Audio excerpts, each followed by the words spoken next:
भारत सरकार के मंत्री रहे, नागौर लोकसभा को विश्व पटल पर प्रतिष्ठापित करने वाले, लीलड़ एक्सप्रेस चलाने वाले और उसके साथ साथ नागौर को विकास और शिक्षा की बहुत बड़ी सौगातें देकर यशस्वी प्रधानमंत्री नरेंद्र मोदी संपूर्ण भारतवासियों के मेक इन इंडिया के कॉन्सेप्ट को साकार करने वाले हम सबके लोक लाडले आदरणीय श्री CR चौधरी साहब जोरदार तालियों के साथ में पधारे और हम सबको आज संबोधित करें। करना नंद किशोर जी ढाका के स्नेह और सम्मान में उमड़े जन सैलाब।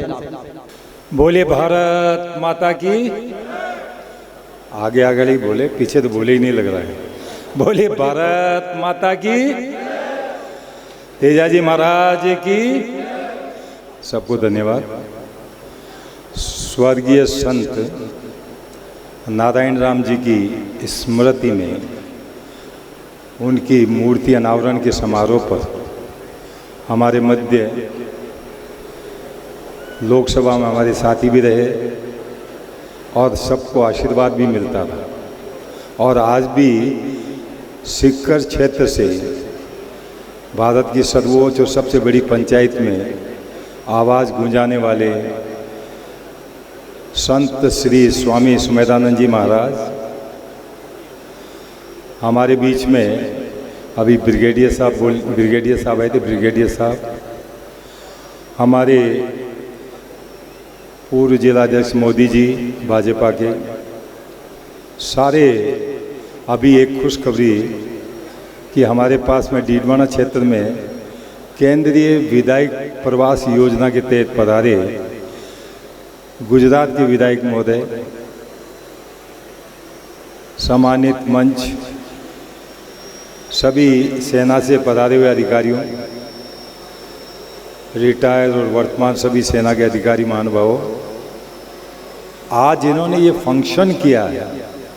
माननीय ढाका साहब, कर्नल ढाका साहब, वीरमाराम जी ढाका, उनकी माताश्री, समस्त ढाका परिवार और मेरे सामने बैठे हुए मेरे भाइयों बहनों, नौजवान साथियों और मीडिया, इलेक्ट्रॉनिक और प्रिंट मीडिया से आए मित्रों, सबसे पहले मैं कर्नल ढाका साहब को और उनके परिवार को हृदय से धन्यवाद भी दूंगा और उनका अभिनंदन भी करूंगा। एक बहुत अच्छा कार्य जो आज संपन्न हुआ है। और अपने पिताश्री जो एक आध्यात्मिक जीवन के ज्ञाता थे, कहते हैं ना केवल पढ़ने से ही बुद्धिमान नहीं होता। भगवान ने जो वर्च्यू दी है, जो आपको समझ दी है और इस समझ के आधार पे आप जो सही निर्णय करते हो वो बुद्धिमान कहलाता है। इसलिए अपने पिताजी की याद में जो मूर्ति स्थापना की है उसके लिए कर्नल साहब आपको और आपके पूरे परिवार को बहुत बहुत बधाई। और शानदार जो आयोजन किया ये आज, और शायद लगता है कई दिनों से वर्षा नहीं हो रही थी और आपने शायद पहले से ही सोचा था कि वर्षा उस दिन आएगी और इसीलिए एक डोम लगाया जाए ताकि लोगों को कोई तकलीफ नहीं हो। और आपके पिताजी की सोच की तरह आपको बहुत बधाई और धन्यवाद कि आपने पहले से ही डोम की लगाया।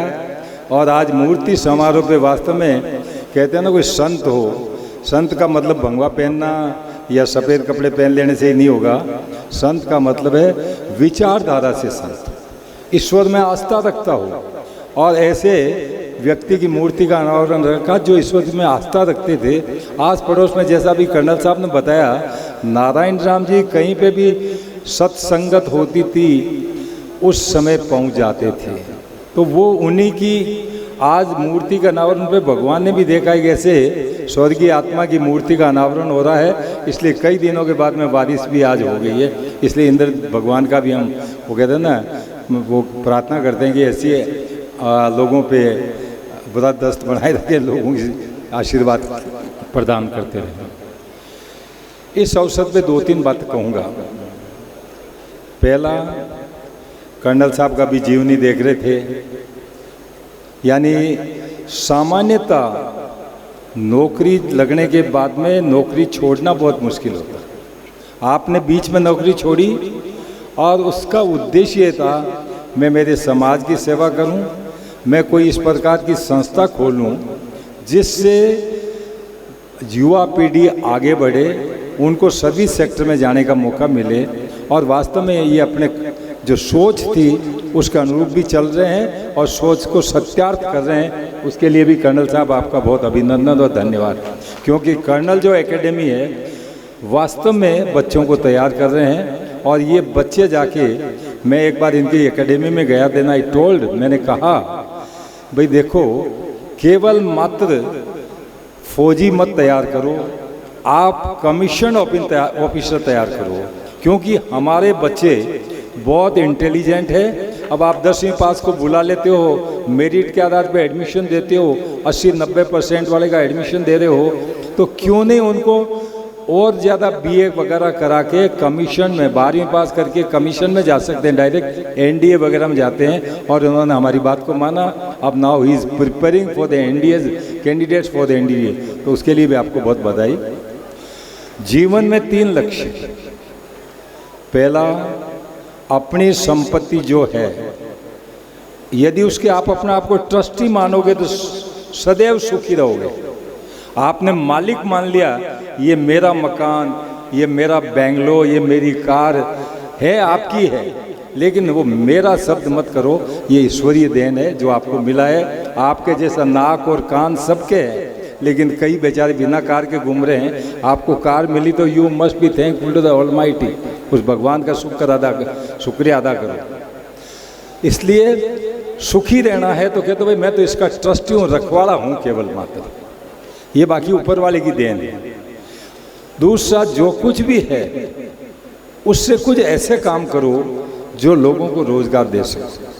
आज यदि मान लो कोई आदमी कॉलेज खोलता है, हॉस्पिटल खोलता है, या ये जो पूंजी है आपके अपने घर के खर्चे के अलावा, उस पूंजी का सदुपयोग करो। मैं सामने बैठे और मुझे खुशी है, किसान लोग और कोई ज़्यादा पढ़े लिखे नहीं है, लेकिन सोच समझ तगड़ी थी। और इस कारण से जैसे आज कुचामन में पूरा का पूरा शिक्षा नगरी बनी है, तो उसका विजन जो है, हर एक आदमी की जो सोच अच्छी होगी तो वो इस प्रकार के। आज कुचामन अकेले में 40,000 से ज़्यादा बच्चे बाहर के पढ़ रहे हैं।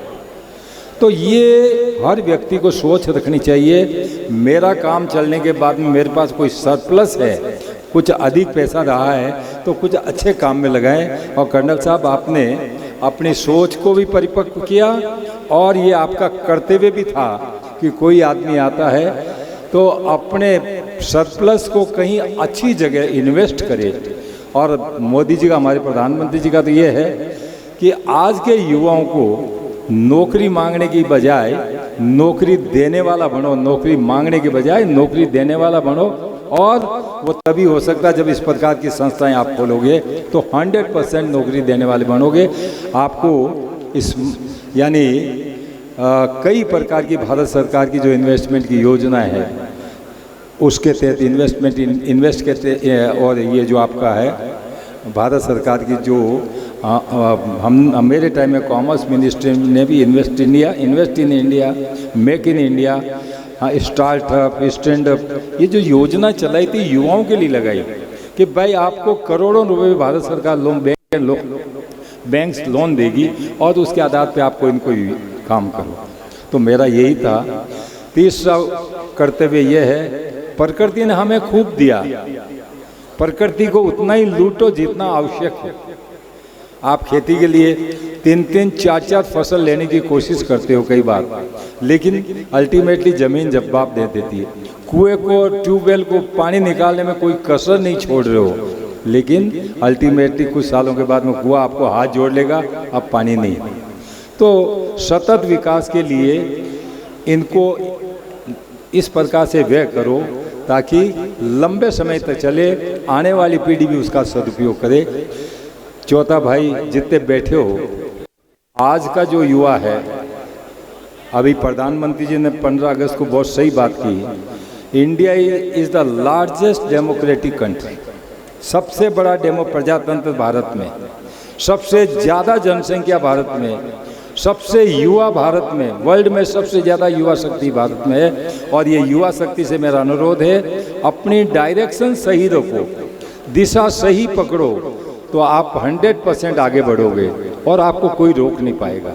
और यदि गलत दिशा नशा प्रवृत्ति की तरफ चले गए तो देश का भी बंटाधार होगा और आपके परिवार का भी बंटाधार हो जाएगा। ये मेरा युवाओं से एक तरह से मेरी अपील है। इस समय पे ज़्यादा नहीं लेंगे क्योंकि महाराज बैठे हैं, हमें स्वामी सुमेधानंद जी को सुनना है। हम लोग तो क्या है, रोज़ कहीं न कहीं मुलाकात कर ही लेते हैं, कहीं न कहीं बात होती रहती है।